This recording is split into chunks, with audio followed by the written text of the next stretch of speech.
Alice and I are always looking to be more healthy, and we were just talking about how fasting is one of the best ways to do that, but it's so hard. But the great thing about Prolon is that's not what you're doing. It's not that you're not eating for 5 days. Instead, you're using their science-backed program to convince your body you're fasting. You guys, this 5-day program really is amazing. It comes beautifully packaged and it does all the thinking for you. Each day is its own box. And by following their program, I know I just feel so much better.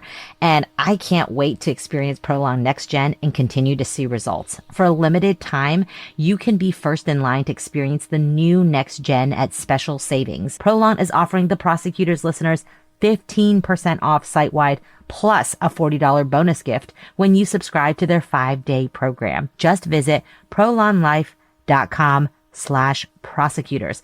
That's prolonlife.com/prosecutors to claim your 15% discount and your bonus gift. prolonlife.com/prosecutors.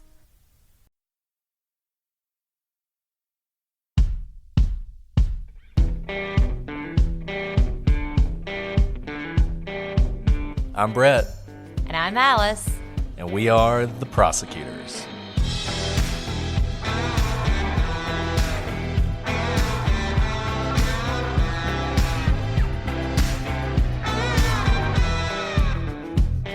Today on the Prosecutors, Canadian man empties out his bank account of money and valuables and flees, certain that someone is trying to kill him. Thousands of miles away, they succeed.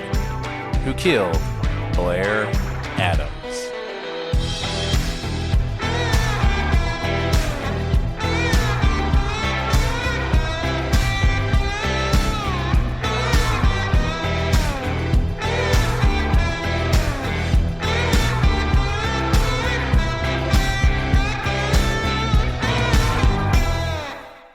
Hello, everybody, and welcome to this episode of The Prosecutors. I'm Brett, and I'm joined, as always, with my world-class co-host, Alice.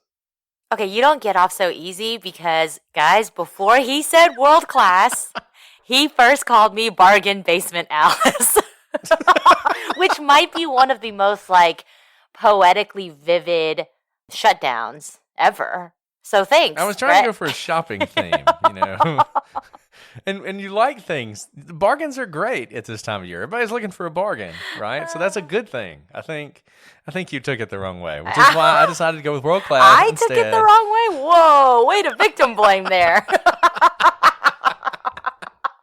I just wanted everyone to know what goes on behind the scenes. The things that never make it into the blooper reel.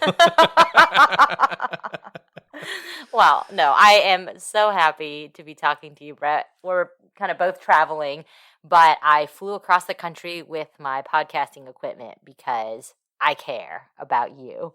Yeah, Alice is in a different closet today, 1,000th of miles away, so hopefully it's going to work out. We'll see. We'll see. And Alice, it's appropriate because we have a story today about someone else who went on a great journey, and hopefully your trip ends better than theirs did. We're talking about Blair Adams, which this is a case I'm sure a lot of you guys have heard about. It's kind of famous in true crime because it's one of those cases that's so inexplicable about what happened to this person. And it's another case where we talk about this sometimes, the cases where things just seem to happen for no particular reason. There's no good trigger that you can find for what happened to Blair. We're going to talk a lot about the things that were happening around his life when everything started to fall apart. But this is one of those mysteries. It's 25 years old, and there's a reason for that. It's truly mysterious, and it's one that I don't know if we're ever going to solve it, but it is solvable. So hopefully for those of you who are listening to this for the first time and have never heard about Blair Adams, maybe this will trigger something in your mind that will remind you of a strange man you met back in 1996, and maybe you saw something that could break this case wide open. But before we talk about Blair Adams, Alice, have you ever read Appointment in Samara? I have not. I'm not nearly as well read as you. Well, it's a great book. It's from the 1930s. It's one of those books, if you read like, the 100 greatest books ever written or whatever, it'll be on the list. It's somewhere on the list. And it's set in the sort of Great Depression time. But it's named after a old Arabic story, a proverb, if you will. And there's a quote from this proverb in the beginning of the book, and I want to read this to you, and I promise this has something to do with the story we are talking about today. So here's how it goes. There was a merchant in Baghdad who sent his servant to the market to buy provisions. And in a little while the servant came back, white and trembling, and said, "Master, just now when I was in the marketplace, I was jostled by a woman in the crowd, and when I turned, I saw it was death that jostled me. She looked at me and made a threatening gesture. Now lend me your horse, and I will ride away from this city and avoid my fate. I will go to Samara, and there death will not find me." The merchant lent him his horse, and the servant mounted it. And he dug his spurs into its flanks, and as fast as the horse could gallop, he went. Then the merchant went down to the marketplace, and he saw Death standing in the crowd. And he came up to Death and said, "Why did you make a threatening gesture to my servant when you saw him this morning?" "That was not a threatening gesture," Death said. "It was only a start of surprise. I was astonished to see him in Baghdad, for I had an appointment with him tonight in Samara." Oh my goodness. Right. Wow. Exactly. You can't run from death, Alice. Death comes from us all. And in this case, death was coming for this person this day, and he tried to avoid it, but in avoiding it, he found death. And that, in so many ways, is the story that we have for you with Blair Adams. So that's probably enough of the ancient proverbs. Alice, why don't you tell us a little bit about Blair? So for the first 31 years of his life, there wasn't anything all that remarkable about Blair Adams, which is not to say that Blair had a perfect life. Growing up in British Columbia, Canada, Blair had gotten into trouble with the law, having been convicted on various assault and drug charges in his 20s. This had led to problems with alcohol, which Blair had struggled with for years. But by 1996, Blair had seemingly left that behind. He hadn't had a drink for 2 years, and he had a new job he was excited about at a construction company where he was a foreman. Then everything changed. Blair's cheerful demeanor changed. Now he was moody and anxious. He didn't sleep. That job that he was so in love with, he quit. Police suspected he was involved in a car theft. And Blair told his mother he was in trouble, but he couldn't tell her why. All he'd say was someone was spreading rumors about him, and even worse, trying to kill him. Then Blair ran. What he was running from, no one could ever adequately explain. But if he was running from death, he failed, for death was waiting on him. Yeah, and already, just as we talk about the background of this case, before we even get into the timeline, there's something that jumps out to me about this case. This thing that he tells his mother, right? So everything's fine, and then suddenly everything's not. And he tells his mother two things. The first is that someone is spreading rumors about him, and the second is they are trying to kill him. To me, those two things are completely different, right? Like in the categories of problems in your life, someone spreading rumors about you and someone trying to kill you really don't equate. No, absolutely. They're kind of disjointed, but perhaps melded together in his mind. And as we get into theories about this case, we can talk about how maybe they would be connected, but I think it's also possible that look, you can probably already tell. Either something really bad is going on with Blair and somebody is out to get him, or something really bad is going on in Blair's mind. Either he is paranoid or he's right. And we obviously don't know which yet, but this is the first sign, to me at least, that maybe this is more a problem with Blair than a problem of someone else's creation. I mean, this paranoia that's showing itself in two very different ways. The people are talking about me behind my back, which is a very classic paranoid thing to think, right? I mean, we probably all felt that before. We probably all thought, man, everybody's talking about me. Brett, What are they saying? I think last week you asked me, have you been talking about me? And I was like, I'm sorry, Brett. I don't think that much about you. Oh, God. Just the I'm barbs sorry. are flying today. It's the bargain basement comment. I'm still getting over it. Man, I didn't realize that cuts you so deep, Alice. All to say is that's a totally normal thing to think, right? That other people are talking about you. Now that people are trying to kill you or thinking about killing you, that is something that's a little different.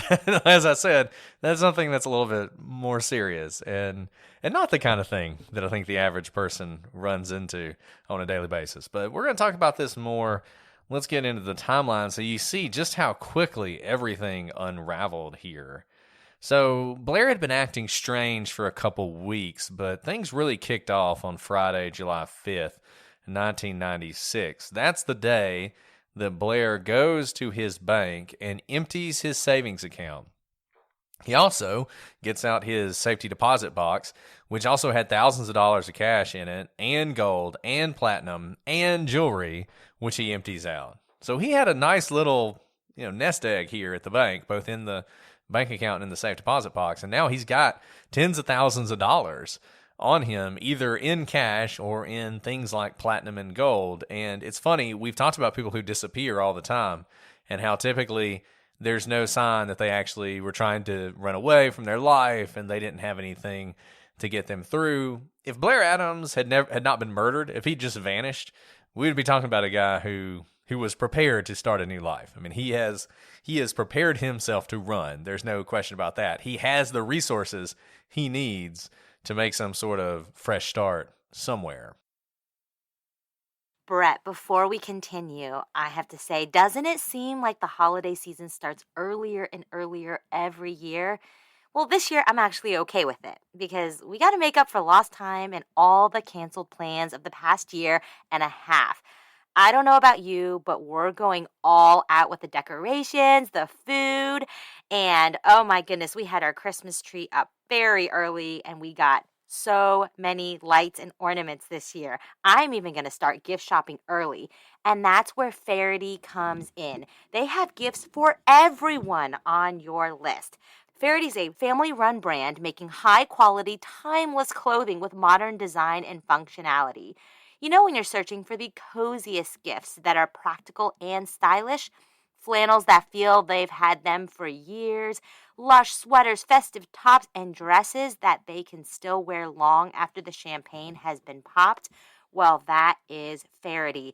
I recently traveled across the country and I chose to wear my Amalfi shirt with the beautiful ruffles around the collar. I was relaxed and comfortable, but I looked smart and got off the plane and was able to meet friends right away. And they're so confident in the quality of their stuff, they have a lifetime guarantee of quality. They'll replace or fix your clothes forever, no matter what. And to top it all off, Faraday is giving all of you 20% off right now. That's 20% off.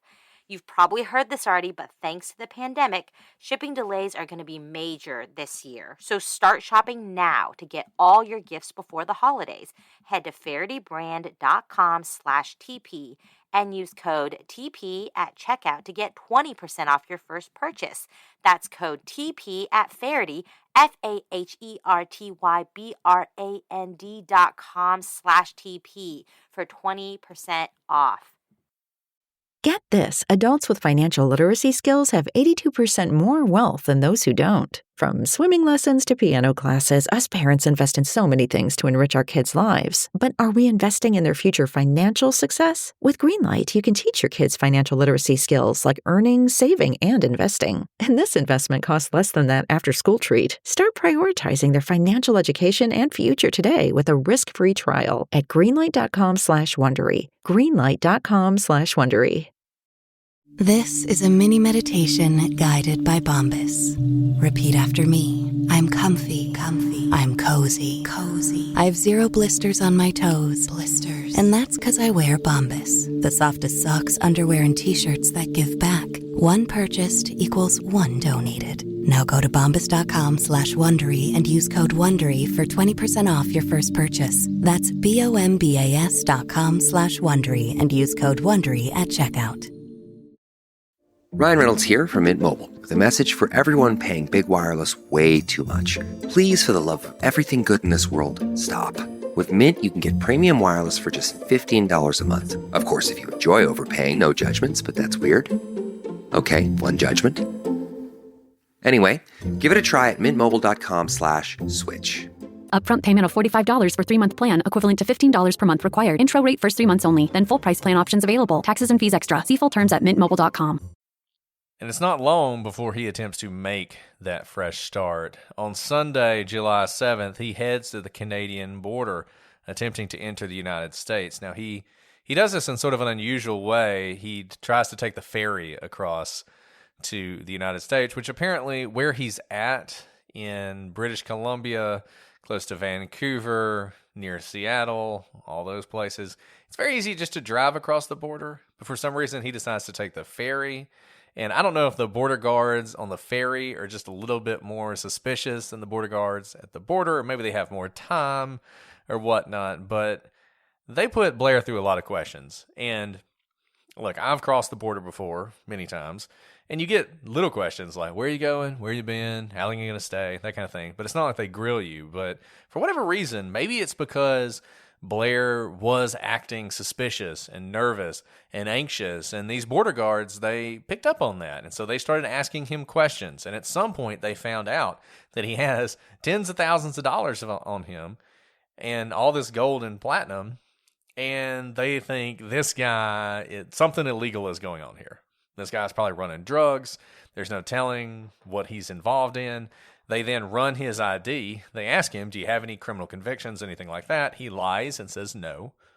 It doesn't take him very long to figure out that's not true, that in fact he does have several prior convictions, low-level convictions for drugs and assault. He's screaming, I'm a drug dealer. Don't let me in the country. Not literally, but he basically is. And the border guards are like, okay, we're not going to let you in, which is something they can do. I mean, Blair's a Canadian citizen. He's not an American. He's trying to enter the United States. He's very suspicious. The border guards are well within their rights just to say, you can't come in here. Go back home. Go back home, or maybe go back to the drug dealer that sold you the drugs you're trying to bring into the country, but you need to go. And that's the position they take. And so Blair, at least for the moment, is blocked from entering the United States. And this says a lot to me that they found him acting suspiciously, because obviously finding the large amount of cash sends up red flags, but they usually don't get to that point of finding out what you have with you, which tells me that, these border guards are trained to spot suspicious behavior, acting nervously, darting eyes, anything that indicates that this person is up to no good. And so they read these body languages, and they're pretty good at it because they see, droves of people coming across the border for tourism, for, legitimate business and for illegitimate reasons. And it kind of is it's not the highest bar, but there is a bar you have to cross for them to find you acting suspiciously enough to stop and question you and then find all that cash.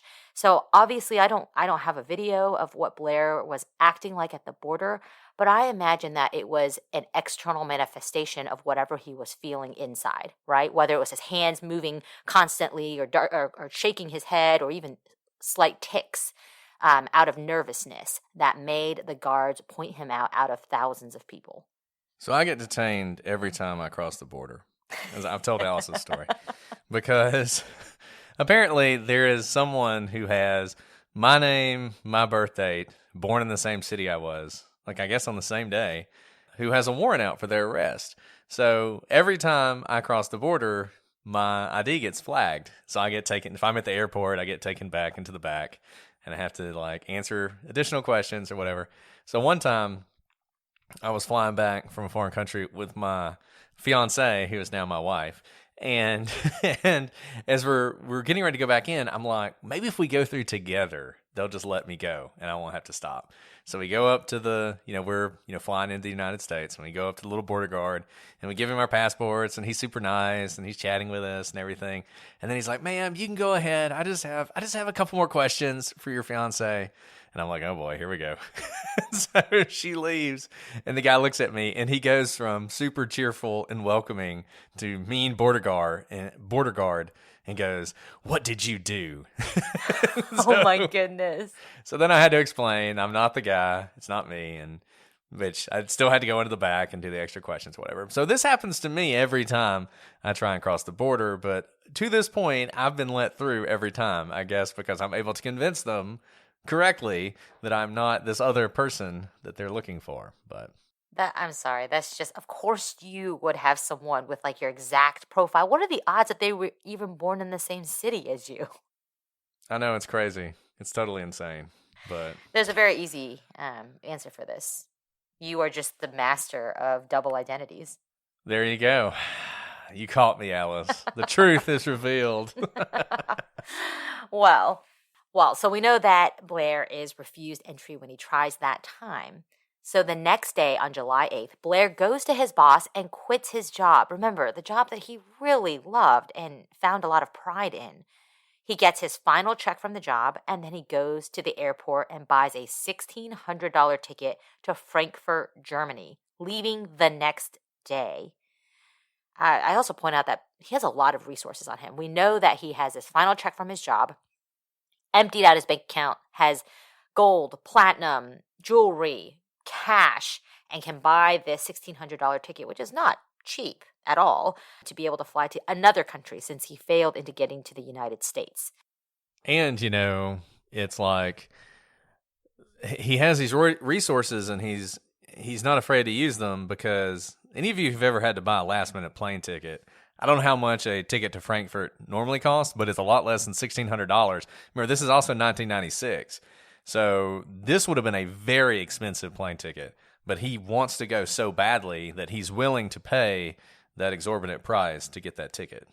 Blair had worked in Frankfurt before on a project for his stepfather's construction company, and he was said to love this area.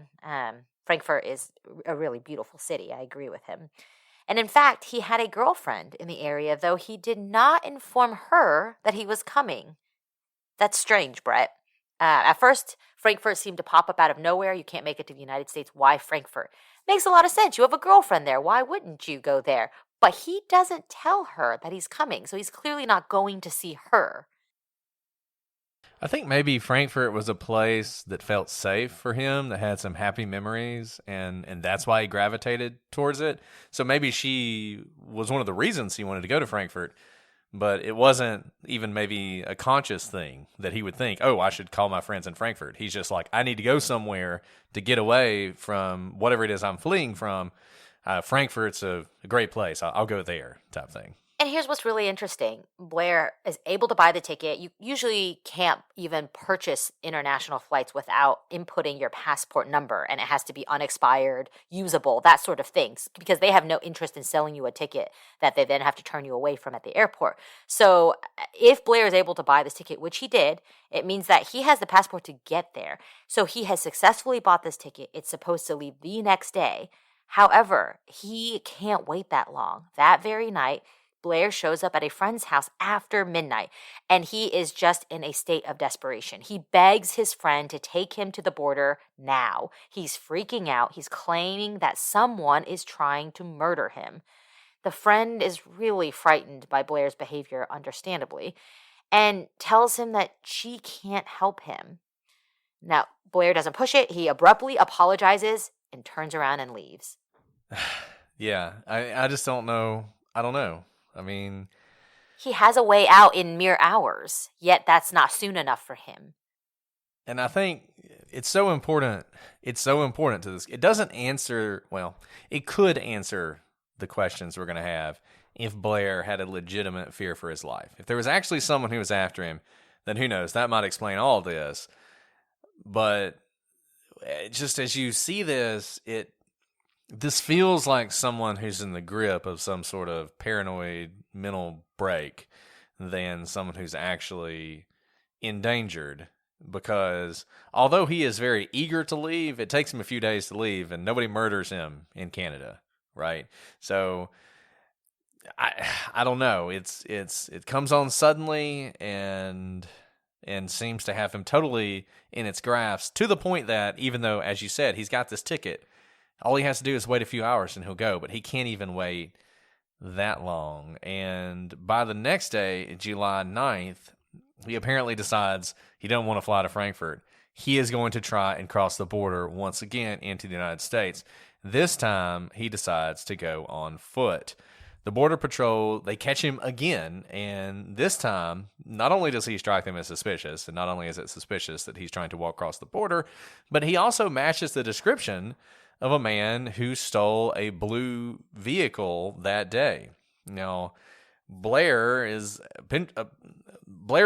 able to convince these border guards that he has nothing to do with this, and so they do let him go. But later on, Blair's friends will report seeing him drive a strange blue car that day that they didn't recognize, and the car is actually later found near the border, near where Blair was, but there's nothing more that really connects him to the car. So maybe this is just one big coincidence, or maybe this is yet another sort of manifestation of this terrible fear that Blair is acting under, to the extent that he has now stolen a car to try and get him across the border to the United States. But it would fit the paranoia because, as we've already told you many times, he has plenty of resources to buy a car. But when you buy a car, you have to give your name, the title is in your name, that sort of thing. But if you were to steal a car, it's not connected to you. We've told you this in other cases where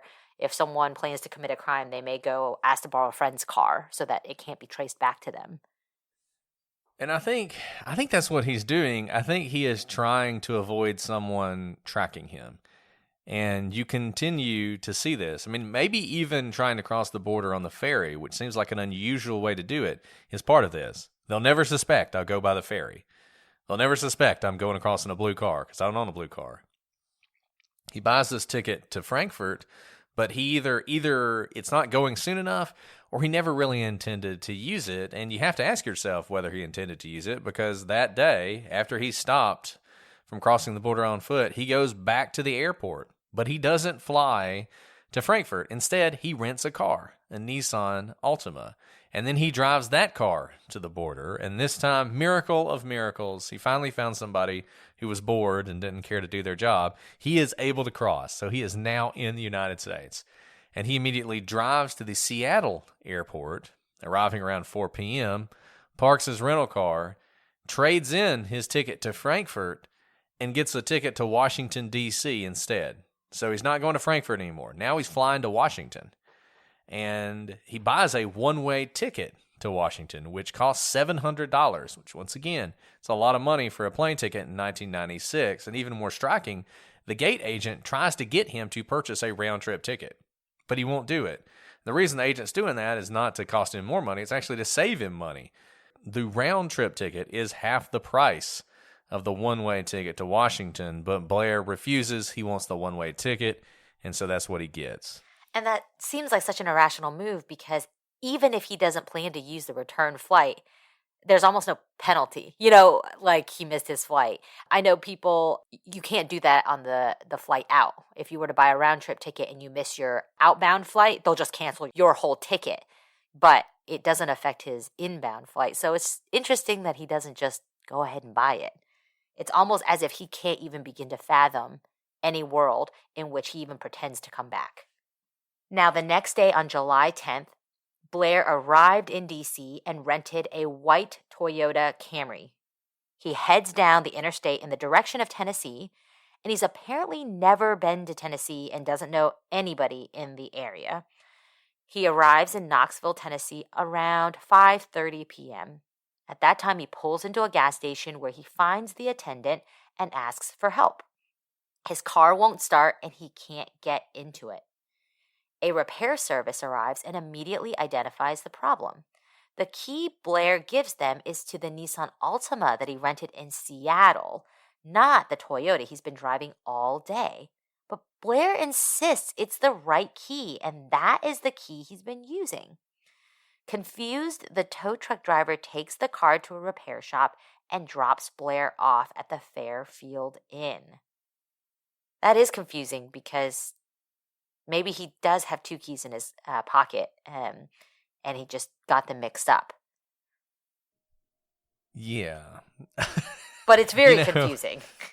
This is yet another thing that makes you think that whatever is threatening Blair, it's in his own mind, not outside of it, because this is a strange thing to do. You would think someone in their rational mind would know that you can't use a Nissan Altima key to drive the Toyota you're in. That's not how it works. And this flying to DC, renting a car, and then immediately driving south towards Knoxville that's a strange thing to do. I've made that drive many times, but I don't know why anyone would do that. But that's what he's doing, and it makes you feel once again that he's trying to throw somebody off the scent. If you were trying to track him without knowing where he's going, it would be very hard to do. Like you would think he's going to Frankfurt, and then all of a sudden you think he's driving across the border, and then maybe you find out he flew to Washington. You'd never think he then drove to Tennessee in a rental car from Washington after landing. That's a crazy thing to do, but he does, and he shows up, and he can't even drive his car. And I will say, if he is trying to shake someone, he's doing a pretty good job. I'm confused where he's going at this point. Yeah, exactly. So if he is actually trying to shake someone, I think these steps are all very effective. No, 100%. So now Blair is at the Fairfield Inn, and it's about 6:45 p.m. Over the next 40 minutes, Blair will enter and leave the Fairfield Inn no fewer than 5 times before finally renting a room. The clerk will later tell police that she got the impression Blair was waiting on someone and that he was paranoid and anxious, constantly looking over his shoulder. The room was $50. Blair paid with a $100 bill. And rather than wait on his change, Blair simply turns around and just leaves, and he never used his room. And maybe that could be a couple things. It could be a function of the fact that he's going to die that night. He's going to be murdered that night. So maybe that's why I never used the room. This could be the latest in his deception. I'm going to rent a room and never use it. He's once again showing no awareness of money. This is the at least 3rd time where he's done something inexplicable, this time buying a $50 room with a $100 bill and not taking the change. And his bizarre behavior, going in and out of the room, feeling like he's being watched, feeling like someone's coming. The hotel attendant describes it as if he's waiting on someone, as if he expects someone any moment to walk through that door. And I don't know about that. I think the hotel attendant is assuming rationality here, that the way he's acting is the way that someone would be acting if they expected someone to show up. It could also be someone who's in the grips of some sort of paranoid delusion, who expects someone to show up because they believe they're being followed. And based on everything else he does, I think it's much more likely to be the latter than the former. So early the next morning, July 11th, 1996, 3:30 a.m., a security guard will report that around that time, he hears a scream that seems to be coming from a parking lot near a construction site. This is where Blair's body will be found very soon, the next day, or that morning. The fact that this security guard heard this scream has led the police to believe that the attack on Blair, whatever happened to him, happened at that time. The security guard, sometimes said to be a construction worker, but I think he's actually a security guard, believed the scream was that of a woman, which is interesting as well, though obviously he could be mistaken. The other possibility is that this is completely unrelated to whatever happened to Blair, though it does seem to be a pretty strong coincidence. I also wonder if the scream was, we've all heard like the horror movie scream, right? At the top of your lungs, it's very high. It doesn't necessarily have to be pitching high, but that kind of just, without bounds, wide open scream that my toddlers do all the time. And usually that type of scream you only hear in the movies, because in real life, I think rarely are we that shocked and unabashedly screaming, right? But if someone were attacking me, I don't care, man, woman, child, I would probably scream that way too. So it may just be they think it's a woman's scream because it's like the horror movie type, not holding back scream. Right. No, that would make sense. And if it was that kind of scream, like you said, it would be higher pitched. And you might mistake a man's scream for that of a woman. And I don't know, it's hard to say, but what we can say for certain is that 4 hours later, at around 7:30, some construction workers who were showing up at the site find Blair's body in the parking lot next to where that construction is being done. And what they find is very unusual. Man, and this is, obviously he is found early, first thing in the morning when people show up for work. But it would make sense that he was killed earlier than that, as he never entered his hotel room. Although, the span between around 7:30 p.m. and 3:30 is still a long time to just be hanging around when you don't have a car. Yeah, he's doing something, right? Like, we have no idea what really happens between when he rents that room at, he gets there around 7 or 6:45. It takes him 45 minutes or whatever to rent the room. Well, that's 7:30. Give it 8 at the latest. It takes him till 8 to rent the room. Well, his body's not found till 12 hours later. Now, even if he's killed sometime around 3:30, that's still a large chunk of time where he's missing, and we really just don't have any indication of what he's doing. We'll talk about a possible sighting of him, and we're going to put on the website and on the video, if you're watching on YouTube, a sketch that was done by someone who believes they saw Blair in the company of another person. But all of that is very speculative. We don't have the kind of concrete sightings that we have up to 6:45 that night. And what happens to Blair and where he was, obviously obviously, if we knew that, we would probably know everything. But it is certainly a mystery. Right. So let's talk about what state Blair was found in. So Blair was naked from the waist down, and his pants were found inside out, appearing to have been taken off by someone else. His socks were also inside out, and his shoes were off. His shirt was ripped open. Around his body was a mixture of American, Canadian, and German money, totaling $4,000. And a fanny pack was found at least $2,000 of gold and platinum bars. 10 feet from his body was the key to his Toyota.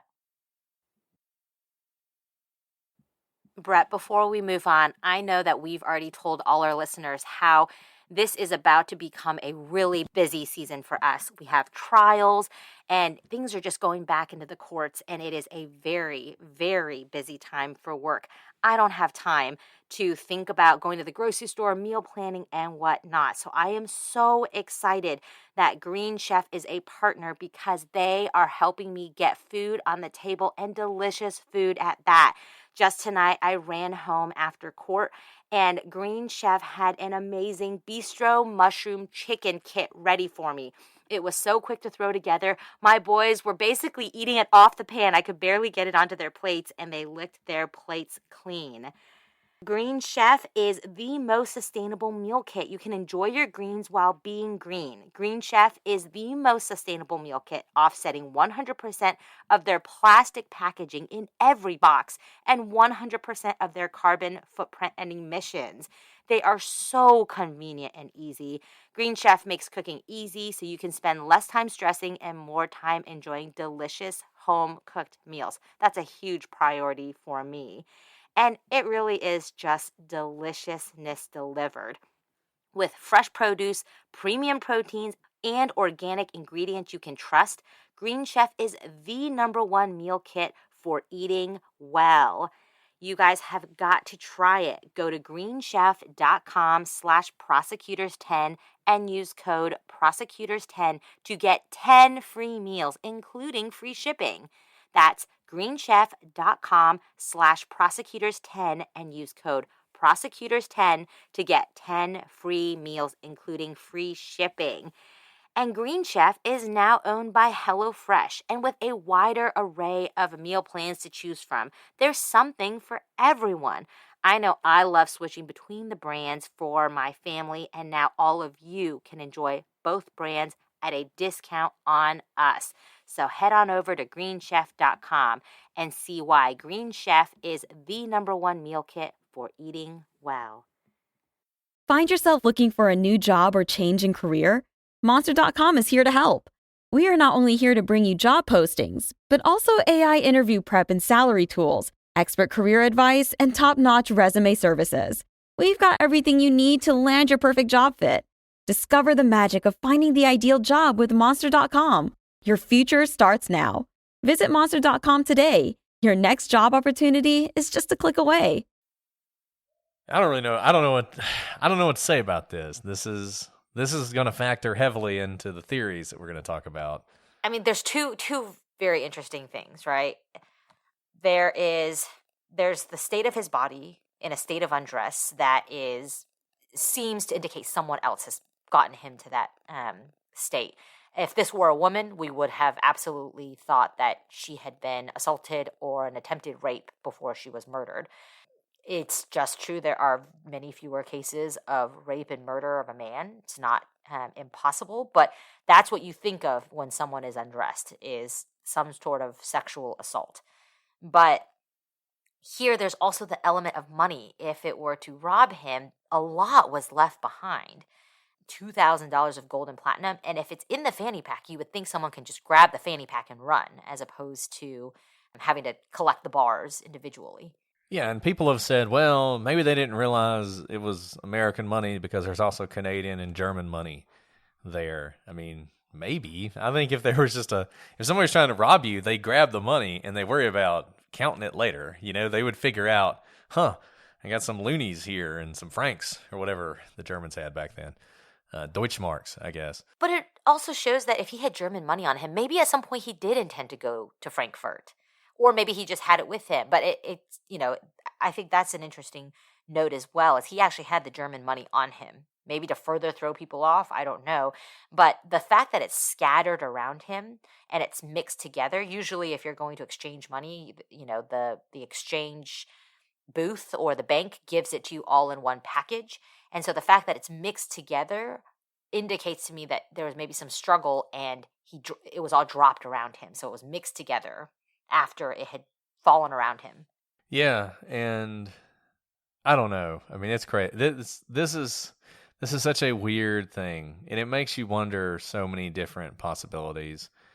And I don't want to give away too many of the theories we're going to talk about, but it just makes you question whether this had anything to do with money. That whatever happened on a deep level had anything to do with money. Because even if this were a fight and it just, somebody got killed accidentally, you'd think he'd go ahead and take the money, right? I mean, maybe you feel bad that they died, so you don't take the money. But if they're dead and you killed them, you might as well take the money. You might as well take the gold bars.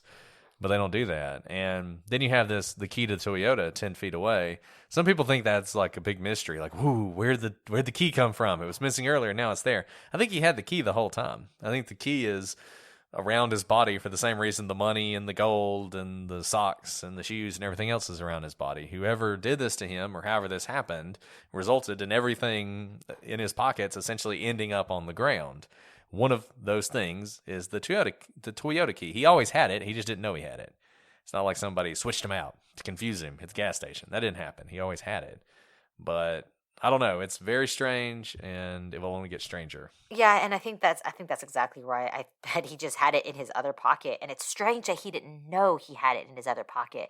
Now, he had a lot on him, obviously. He had all this money, all these bars, but you would think, when you're renting a car, you would know where you put that key. So I just don't think he had his wits about him to know he had the key on him. But the fact that it was 10 feet from his body, because he's in a parking lot, it appears to me, if I had just happened on the scene as law enforcement, I would have thought, well, clearly someone has done this to him, robbed him, and then they took his key and probably pressed it around that area to look for his car, thinking it'll beep. And when it didn't beep, they just fled and left it behind because the key was useless to them. Certainly a possibility. It's a strange thing. I don't know. I don't know. There's a lot of weirdness. This is a lot of weirdness. And it gets stranger because the method of Blair's death is one you don't often see. So he's not strangled. He's not shot.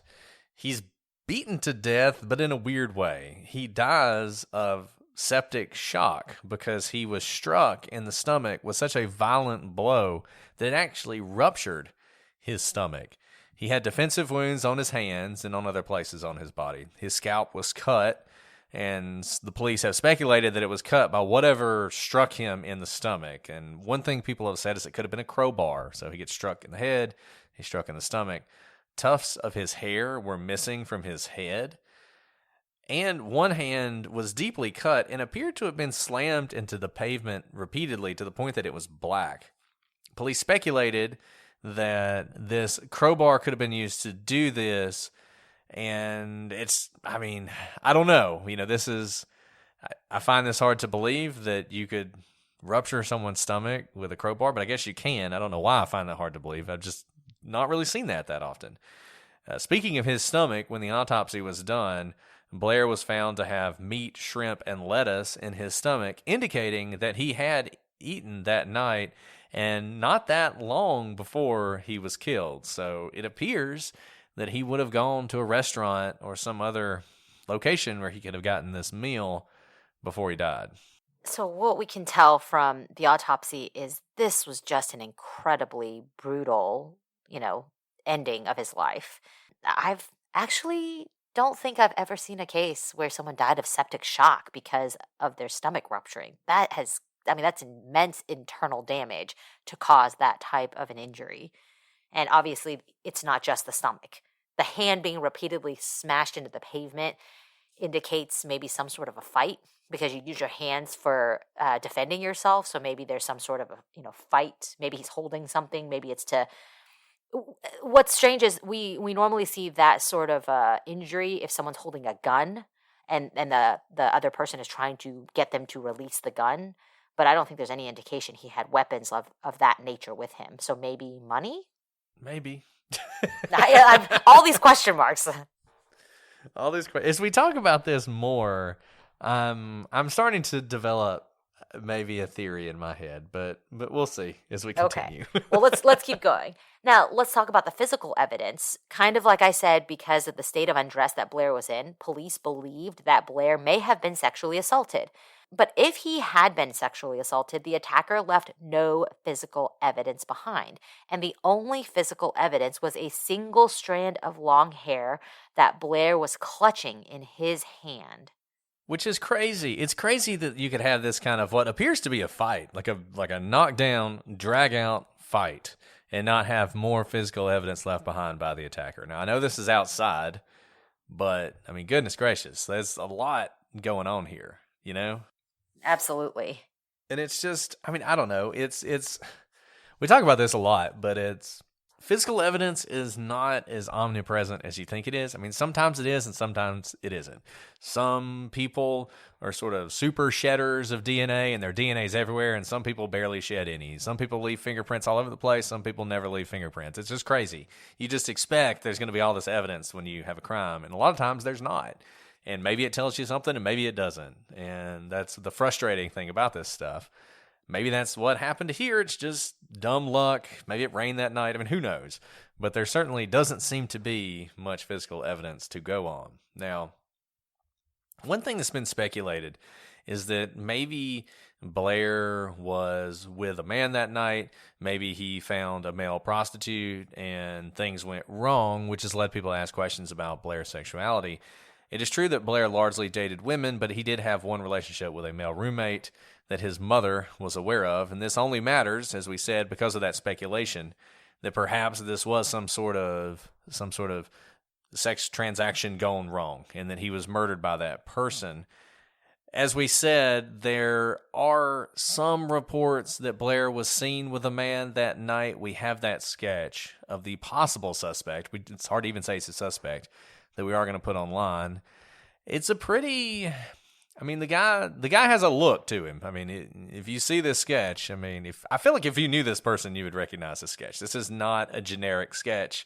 It's not could be anybody's sketch. I mean, he's got some very defining characteristics, and you'll see that when we put that out. And obviously, if Blair was beaten to death, it probably was by a man. So it is a possibility, but we just don't really have enough evidence to say for certain. Probably a man because of the brunt, the sheer force it would have taken to inflict these injuries. But also remember, the one physical evidence left behind was a long hair. Could have been a man's hair. True. But that's also, all these question marks swirling around. Let's talk about the Olympics. No, I'm not changing the subject. This may seem like a non sequitur, but Blair's mother is convinced that he was actually going to the Olympics, which were set to start 3 weeks after he was found dead. But that really makes no sense, as Knoxville is in no way on the way to Atlanta, where the '96 Olympics were taking place. Whatever Blair was doing, it's doubtful it made that much sense. Do we know why Blair's mom thought he was headed to the Olympics? Was it something he talked about? I think it's something he talked about, that he really wanted to go to the Olympics. I think it's just pure speculation on her part. I think she's just trying to make sense of what was happening. He was in Washington. He drove south, but he obviously had the money to fly to Atlanta if he wanted to. Right. There are lots of flights that go to Atlanta. Most of you have probably been to Atlanta for no other reason than go to the airport. So he could have done that.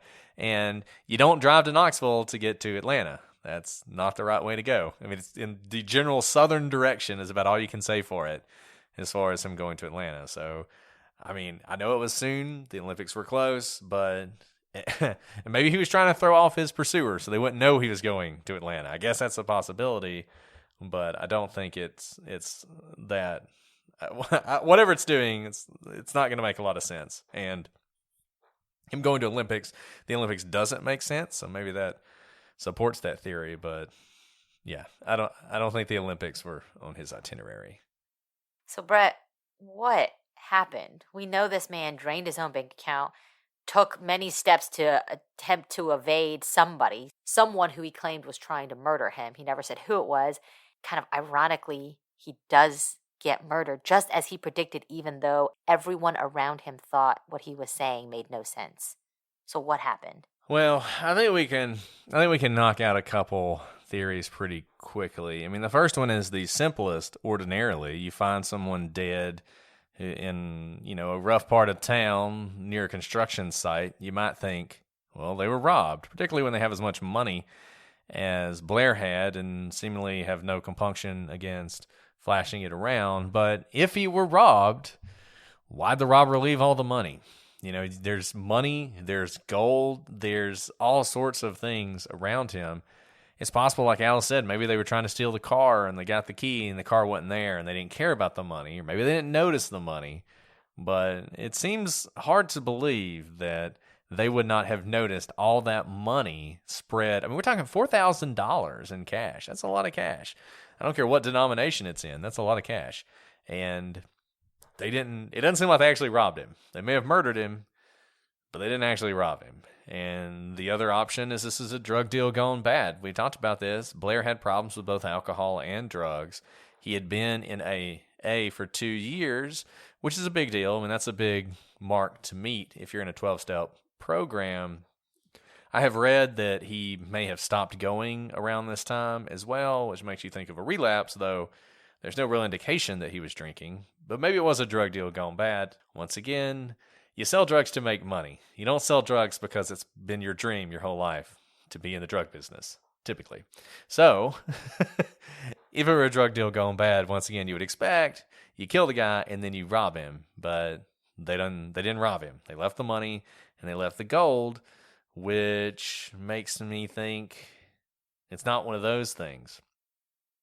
The other thing it's probably not is Blair actually killed himself. I actually kind of find this theory attractive, though there's some obvious things that count against it, which we're going to talk about. But with all the strange things that were going on in his life, it just would not surprise me if Blair had a psychotic break out there in the middle of the night. Remember, this is near a construction site. He worked in construction. Maybe he was drawn to this construction site because it was something that was familiar to him, kind of like Frankfurt. And he goes out there And I don't know what he does. I don't know what he would do to cause this kind of damage to himself. But just assume for a second somehow he could figure that out. Then the money makes sense. The gold makes sense. All that stuff makes sense because he's alone. There's no one to take it. The problems with this are fairly obvious. He has these defensive wounds. It appears that he did struggle. I mean, he's got hair missing from his head. He may have been sexually assaulted, though. That is always so vague in the reports on this case that it's not really clear that that's what happened. It almost seems like that is a assumption, kind of like Alice was saying. You find somebody looking as though their pants were pulled off, you assume some sort of sexual assault. There doesn't seem to be any physical evidence of it, but maybe there is. We don't have a lot of information in this case. And those are all really good reasons to think he didn't kill himself. But despite all that, there's so many strange things that it does almost seem possible that Blair could have pulled it off. So, another theory then is that Blair was hit by a car. Now, although his injuries are often described as being the result of a beating, could Blair have actually been hit by a car instead? Now, the big problem with this theory is Blair's clothes. Although it's not unheard of for a car strike to literally knock you out of your shoes, knocking you out of your pants is a whole nother thing, especially to knock you out of your pants and your pants being like inside out. Maybe his injuries could be described by that, but I think it's very confusing with the clothes. It might explain the key being knocked out 10 feet away, the money being scattered, and may explain why money's left behind because the person is so freaked out that they just killed someone with their car that they flee. It's a hit and run. But with such a big impact crash, you would expect to find paint chips. We talk about this in Maura Murray. You would expect to find, paint chips, parts of cars, anything left behind by that type of an impact. But I do not think they found anything of that nature around Blair's body. Brett, I have to tell you an embarrassing story. So recently I was running to a witness interview and I jumped in the shower. I had no time to get ready and I grabbed an old dull razor. I should have known better and I immediately cut myself. It was so embarrassing. Well, I am so glad to share that because of Athena Club, that doesn't have to happen again. Athena Club's razor is designed with built-in skin guards to help prevent razor burn while being gentle on curves. And the razor blade is surrounded by a water-activated serum with shea butter and hyaluronic acid, which is a holy grail for skincare. And the best part? The razor kit's only $9 and comes with 2 blade heads, a magnetic hook for shower storage, which is key for me so that I don't drop my razor. And now you can get your razor in 6 color options. I picked the baby blue, but there's even black and white, which I've never seen before from other brands. And you'll never have to worry about running out of refills or being stuck with dull, overused razors like I was, because you can get replacement blades sent to you with free shipping. Show your skin you care with the Athena Club Razor Kit. Sign up today and you'll get 20% off your first order. Just go to athenaclub.com and use promo code OWLS. That's ATHENACLUB.com with promo code OWLS for 20% off. Another possibility is that Blair was murdered by the mob. Now, maybe Blair was right. Maybe someone really was after him and Blair was not delusional. And he thought he could actually run and get away from the people who were out to get him. But you can never escape the long arm of the mob. Even if Blair crossed the wrong guy and was hunted down, the chances the mob would have found him so quickly seems very low. After all, he actually did a good job of covering his tracks, like we talked about, with his trading in of plane tickets, with his renting different cars, and being dropped off at a Fairfield Inn by the tow truck driver. There wasn't even forethought into where he would be staying. So it seems like it would be very unlikely that he could have been tracked down so quickly. Yeah, it does. I'm trying to think of, I've never, a lot of people try to run from us in our jobs. And I've yet to find someone who's bought 2 plane tickets using one of them. Then when they use the one they bought, they rent a car, a different one than the one they had previously driven, and drive 10 hours away. If they were to do that, it would be really difficult for us to find him, right, Brett? Yeah, I mean, look, he did a good job of escaping whatever he was running from, if that's what he was doing. He did. He did. And maybe that's what it was. Maybe we're selling this mob thing short. But yeah, it seems like they would have really had to have been on him to track him that well. Somebody would have really had to want him dead in a way that you don't think some random guy who works in construction probably could manage. Now, people have speculated that maybe that girl in Frankfurt was, he was dating the wrong girl and some people got mad at him and were coming after him. I mean, I guess that's possible, but I don't know. The one thing that I'll say about it is it explains the gold and the money, because maybe they didn't care about the money and the gold. If you're a mob hitman, you're not going to rob the guy. You're just there to kill him. So, but I'll also say this. It seems like this is not a clean kill by the mob.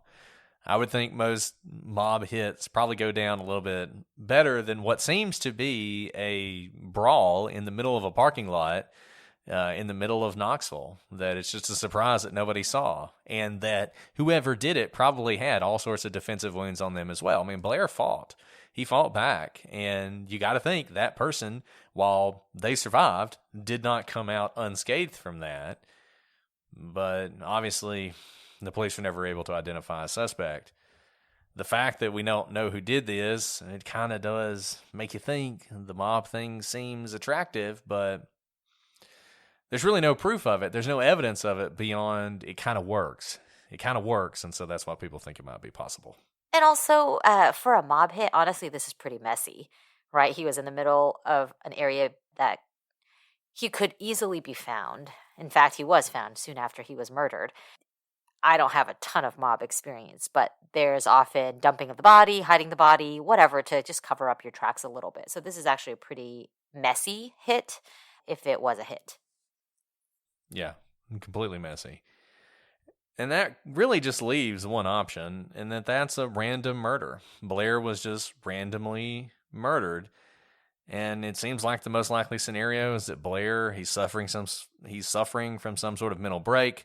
He just runs into the wrong person. And for whatever reason, whether it was a fight, something sexual that went wrong, or someone else who was mentally unstable, runs into Blair. They have some sort of encounter, and it ends with Blair getting beaten to death.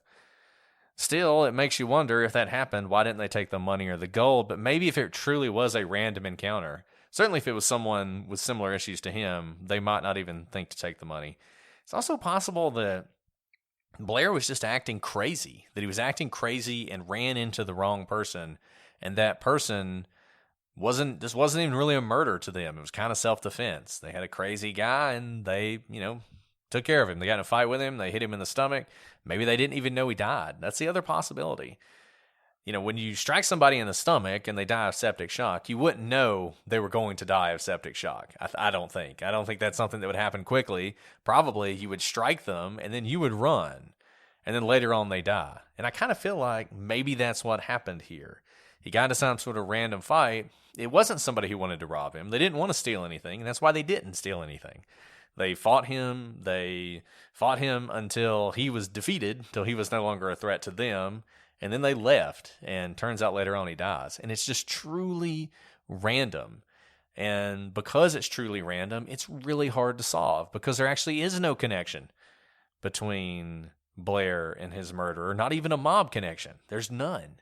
A random person ran into him at the wrong time. They got into a fight, and Blair ended up dead. And all the rest of this really is just Blair, for whatever reason, suffered this mental break and went on this journey trying to run away from this threat that he thought was after him, and ran right into it instead.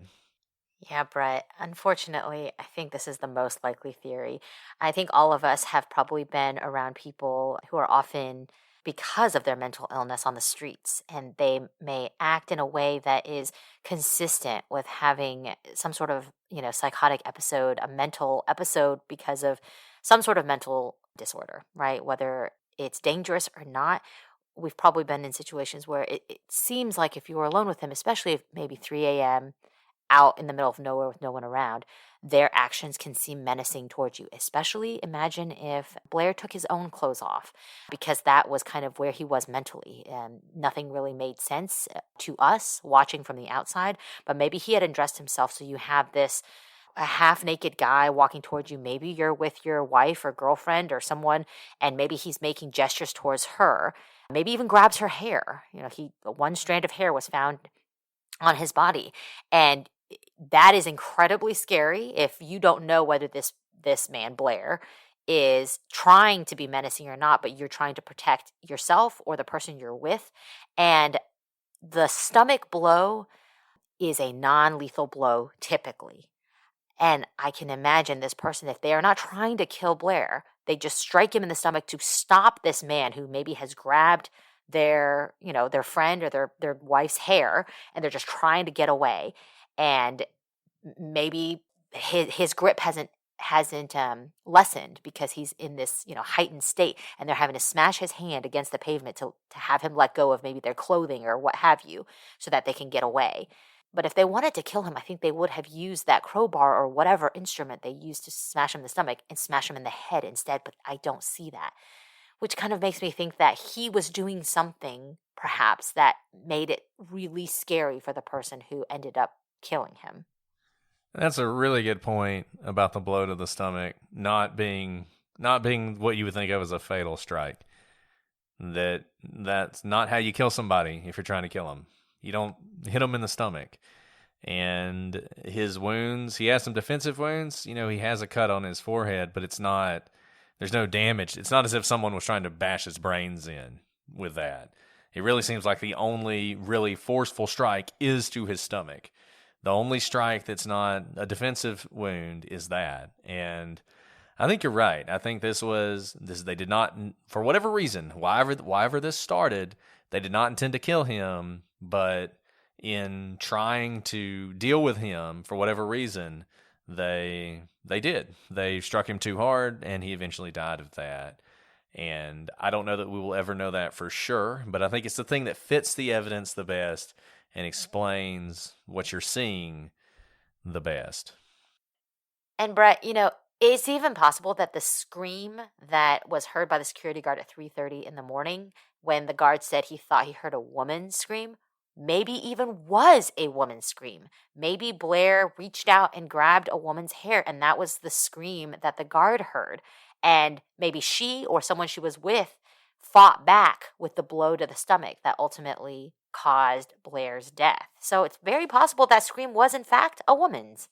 And what we do know is he seemed to be spiraling downwards very quickly. It was just a matter of days, really. He went from draining his bank account to changing, buying 2 different plane tickets, renting different cars, and doing something that worried people who knew him, like the friend he showed up at her door asking for a ride to the border, to people who knew nothing about him, those border guards, more than one border patrol guards who were standing there. So he was, we know, acting in ways that made people who knew him and didn't know him worried about his behavior.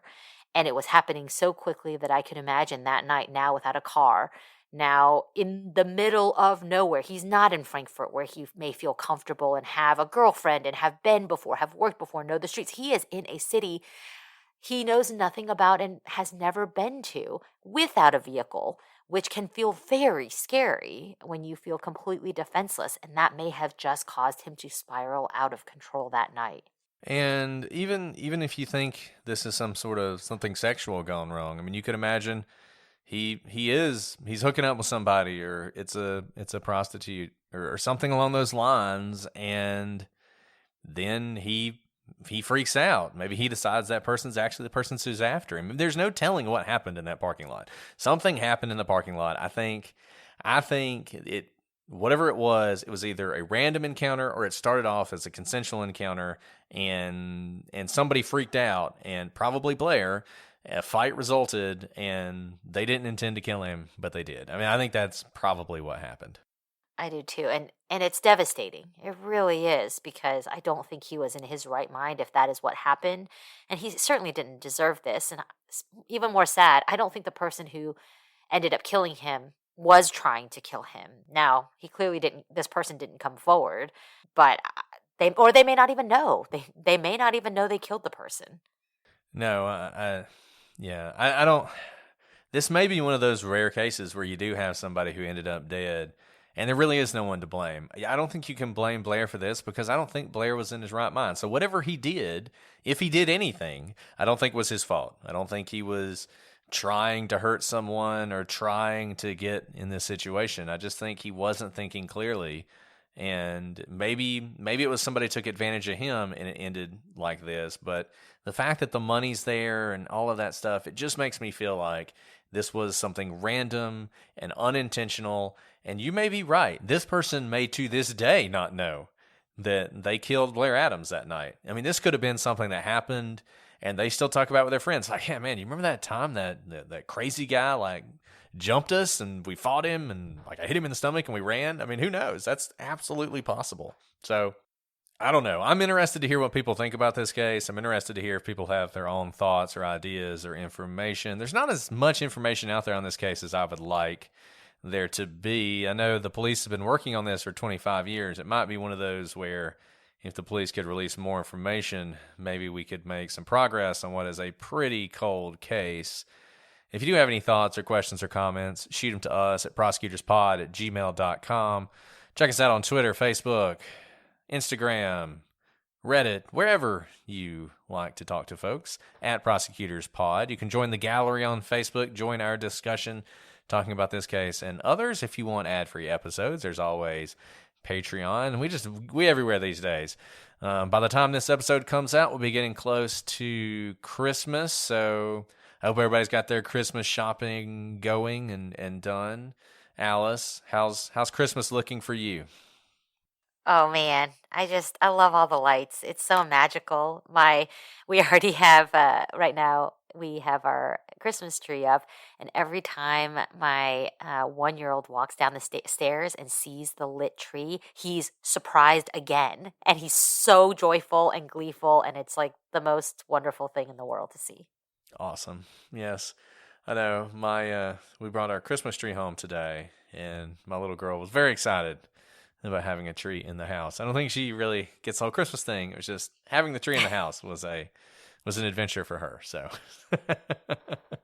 it's pretty magical. Well, guys, that's all we have for today. We'll be back next week with a new case as we get closer to Christmas. I hope you guys are all having a great time with friends and family during this season. And thank you again for being our friends and being part of our family. Well, we will see you again next week with a new case. But until then, I'm Brett. And I'm Alice. And we are the Prosecutors.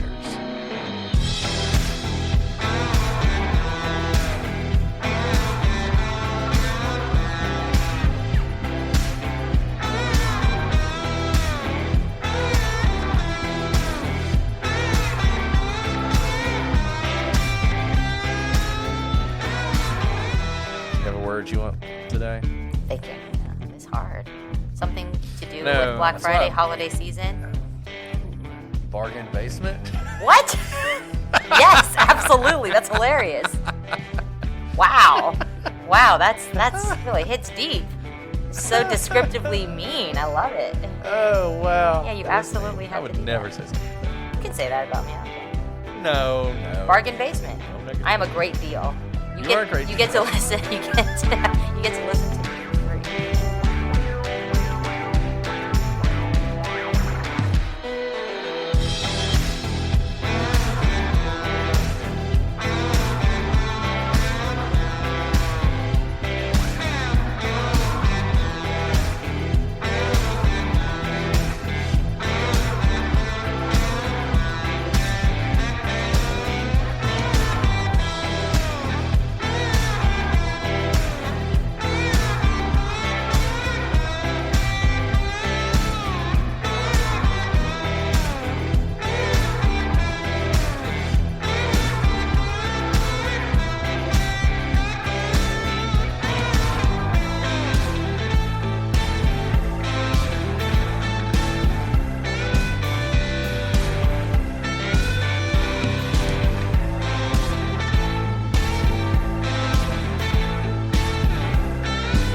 Whatever, Alice. That's all I got to say about that.